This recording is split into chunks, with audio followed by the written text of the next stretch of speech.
Hello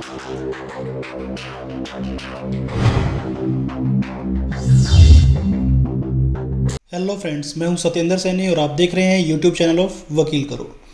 आज का हमारा टॉपिक है ट्रेडमार्क रजिस्ट्रेशन प्रोसेस के बारे में कि कैसे हम अपने ट्रेडमार्क को रजिस्ट्रेशन के लिए अप्लाई कर सकते हैं। तो चलिए स्टार्ट करते हैं। सबसे पहले मैं बताऊं आपको कि हमारे पास दो ऑप्शंस हैं। हम दो तरीके से अपने ट्रेडमार्क को अप्लाई कर सकते हैं। फर्स्ट ऑप्शन ये हमारे पास है कि हम खुद से अपने मर्ज़ी से अपने आप से ट्रेडमार्क को अप्लाई कर सकते हैं। सेकंड ऑप्शन है कि हम किसी अटॉर्नी को हायर करके ट्रेडमार्क को अप्लाई कर सकते हैं। फर्स्ट ऑप्शन की सेल्फ हम खुद अपने आप से ट्रेडमार्क को अगर अप्लाई करें तो उस सिचुएशन में हमें प्रॉपर नॉलेज होना चाहिए ट्रेडमार्क का, उस लीगल प्रोसेस का हमें नॉलेज होना चाहिए जो टाइम टू टाइम हमें ट्रेडमार्क रजिस्ट्रेशन में अडॉप्ट करनी है, यूज़ करनी है। तो अगर हमें प्रॉपर इस ट्रेडमार्क प्रोसेस का नॉलेज है तो हम इजीली सेल्फ खुद से अपने ट्रेडमार्क को अप्लाई कर सकते हैं। लेकिन अगर हमें नॉलेज नहीं है तो अब हमारे लिए बेस्ट ऑप्शन रहेगा कि हम किसी अटॉर्नी को हायर करें। अटॉर्नी को हायर करने के बाद उनका प्रॉपर फ़ी का पेमेंट करके हम उनसे ये काम करवा सकते हैं, ट्रेडमार्क एप्लीकेशन फाइल करा सकते हैं और टाइम टू टाइम उनसे हमारी ट्रेडमार्क एप्लीकेशन को ट्रैक करा सकते हैं जब तक हमारा ट्रेडमार्क सर्टिफिकेट हमारे पास नहीं आ जाता, जब तक हम ट्रेडमार्क को रजिस्टर नहीं कर लेते। तो दोनों ऑप्शंस अपने पास है, हम दोनों ऑप्शंस में से कोई भी चूज़ कर सकते हैं जैसा हमें अच्छा लगे। अब बात करते हैं प्रोसेस की। ट्रेडमार्क की प्रोसेस क्या है, कैसे हम ट्रेडमार्क की प्रोसेस को अडॉप्ट कर सकते हैं। फर्स्ट ऑप्शन हमारे पास है कि हमें सबसे पहले ट्रेडमार्क को सर्च करना है। सर्च करने के लिए गवर्नमेंट की जो वेबसाइट है, ट्रेडमार्क की जो वेबसाइट है, दैट इज़ ipindiaonline.gov.in पर जाकर के हम अपने ट्रेडमार्क को सर्च कर सकते हैं। सर्च करने का ऑप्शन मतलब ये है कि क्या ये ब्रांड नेम जो हम यूज़ कर रहे हैं ये अवेलेबल है ट्रेडमार्क रजिस्ट्री में या नहीं है। अगर वो अवेलेबल है तो हम easily trademark registration second stage के लिए हम इसको प्रोसीड कर सकते हैं। अब सेकंड स्टेज ट्रेडमार्क की है, ट्रेडमार्क एप्लीकेशन।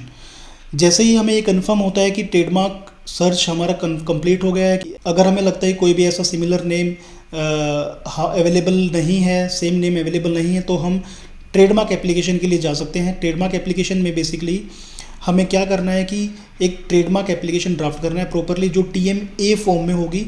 उसके साथ सपोर्टेड डॉक्यूमेंट्स को अटैच करना है, लाइक पावर ऑफ अटॉर्नी अगर हमने किसी अटॉर्नी को हायर किया है, letter of consent, board resolution अगर कंपनी के नेम से आप ट्रेडमार्क को अप्लाई कर रहे हैं तो बोर्ड रेजोल्यूशन उसमें लगेगा।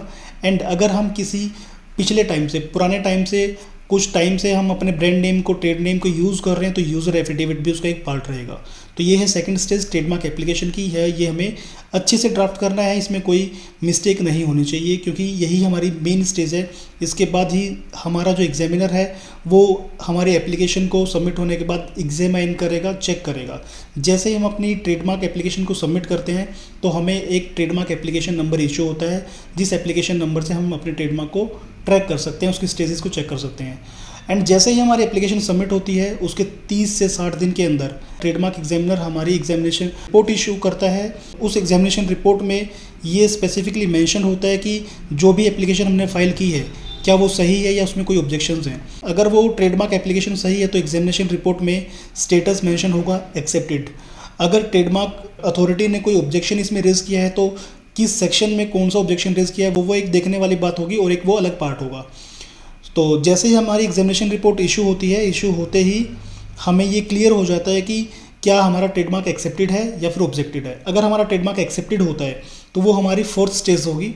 तो फोर्थ स्टेज में अगर हमारा ट्रेडमार्क एक्सेप्टेड हो जाता है तो ये हमारे लिए एक गुड न्यूज़ होगा। इसका मतलब ये ट्रेडमार्क एप्लीकेशन में कोई भी ऑब्जेक्शन नहीं आया और ये रजिस्टर होने के लिए नेक्स्ट प्रोसेस में हमारा ट्रेडमार्क चला जाएगा। तो जैसे ही हमारा ट्रेडमार्क एक्सेप्ट होगा उसके कुछ दिन बाद इसको जर्नल में पब्लिश किया जाता है। जैसे ये जर्नल में पब्लिश होगा यहाँ पे थर्ड पार्टी मतलब आउटसाइडर पर्सन को एक ऑप्शन मिल जाता है, एक अपॉर्चुनिटी मिल जाती है कि इस ट्रेडमार्क के ऊपर कोई भी पर्सन ओपोजिशन फाइल कर सकता है। लेकिन अगर कोई भी ओपोजिशन फाइल नहीं होता है 3 to 4 मंथ्स के अंदर तो ट्रेडमार्क अथॉरिटी इस ट्रेडमार्क को रजिस्टर्ड कर देती है। और जिसका मतलब ये होता है कि ट्रेडमार्क अथॉरिटी ने हमें एक सर्टिफिकेट इशू कर दिया है, जिसका मतलब हम अपने ब्रांड नेम के ऊपर R वर्ड यूज़ कर सकते हैं। जैसे ही हमारा ट्रेडमार्क सर्टिफिकेट हमारे पास आता है हम उसको बिज़नेस में यूज़ कर सकते हैं। लेकिन ये जो सर्टिफिकेट है वो 10 ईयर्स के लिए वैलिड है, तो इसको हमें 10 ईयर्स के बाद रिन्यूअल कराना होता है। तो ये रिन्यूएबल होता है 10 ईयर्स में। तो ये था आज का वीडियो। होपफुली आपको अच्छा लगा होगा। अगर आपको अच्छा लगा तो आप इसको लाइक कीजिए, शेयर कीजिए और हमारे यूट्यूब चैनल को सब्सक्राइब कीजिए सो दैट आपको अच्छी वीडियोज़ मिलती रहें। अगर आपकी कोई लीगल क्यूरी है तो आप लीगल क्यूरी के लिए स्क्रीन पे दिए हुए नंबर्स पे कॉल कर सकते हैं। Jaipur office, Haryana office and Delhi office, तीनों ऑफिस के नंबर हमारे गिवन है। या फिर आप हमारी वेबसाइट www.vakilkaro.com पर विजिट कर सकते हैं। अगर आप हमारे एसोसिएट पार्टनर बनना चाहते हैं तो भी स्क्रीन पर दिए हुए नंबर्स पर आप कॉल कर सकते हैं या फिर हमारी वेबसाइट www.vakilkaro.com पर विजिट कर सकते हैं। Thank you for watching us, keep supporting.